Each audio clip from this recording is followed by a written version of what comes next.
Are you wondering if the property rental market is a bit slow or is it quite strong? What can you charge for your property? Roy Adams here from Asset Consulting. I'm with Patrick Rankin. Patrick it's an owner-operated property management company, and he gives exceptional service and results for clients. How are you, Patrick? I'm good, thanks, Roy. Patrick, so how do you find the rental market now? The rental market is very difficult at the moment. I feel like landlords and investors are finding it quite hard to A, find good deals if you're an active investor, and then B, keep up with all the changes that are coming around the corner. The good thing is I've got such great networks in terms of getting healthy homes assessments done, getting insulation, heat pumps, ventilation drafts fixed as soon as possible, and getting that certificate so that my landlords and my clients have peace of mind, and my tenants, I can advertise the property and it will be above the properties that have not got compliance. So it's more attractive to rent out and then can get a higher rent. And I know for a fact, Patrick, that with properties that we advertised with you, we got rent that is very high, very often more than we expected. So how do you do it? That's right. Well, I guess I have my finger on the pulse in terms of rents in the area, maybe a little bit more than you guys, because you guys are looking at purchasing it. Your whole field is a lot wider, whereas I'm just focusing on rent. And there's three things I want to do. I want to rent out the house as fast as possible for the most money to the best tenant. And sometimes to maximize rent, it's important to have a property that's pet friendly, that's fully fenced, and that has a garage or a carport so that families can get into the house during the rain holding their shopping bags without getting too wet. And then you need a garden shed, because if you want them to do the lawns, they have to put the lawnmower somewhere. These little things sometimes are overlooked, but they can help you get higher rents and cover that mortgage.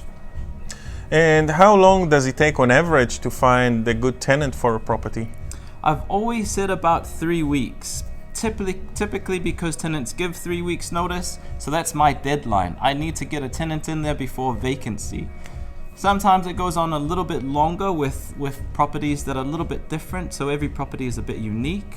But typically we don't have much vacancy at all.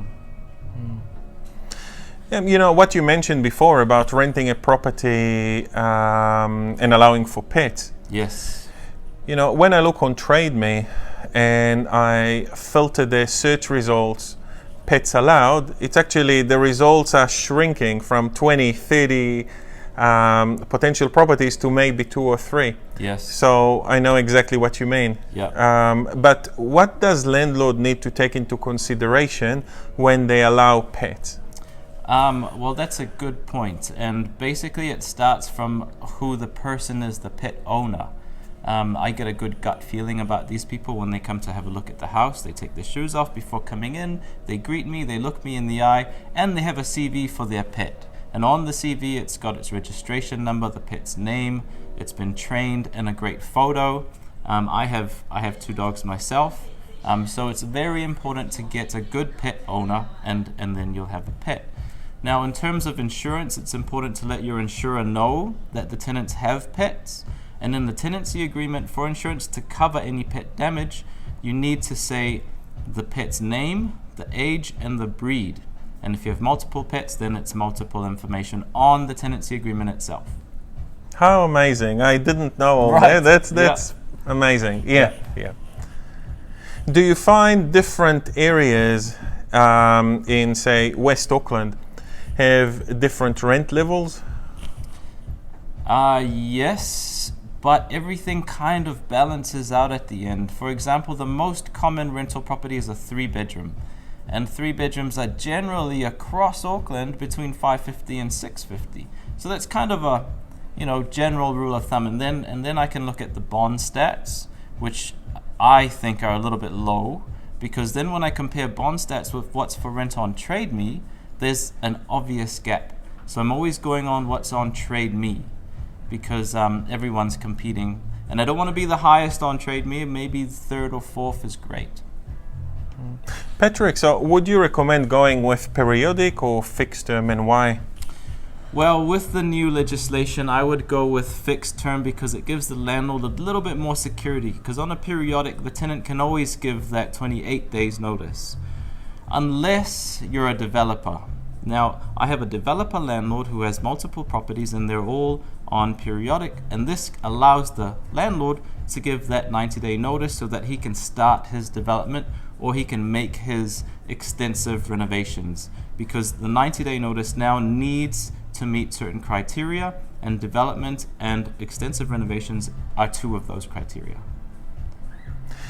So that's the end of our video. So if you need help with your rental property, don't hesitate to give Patrick a call. The details will be at the end of this video. Awesome. See you next time. Thanks, Roy. Thank you. I'm your man, Property Management, Patrick Rankin, Good Neighbours. Bye.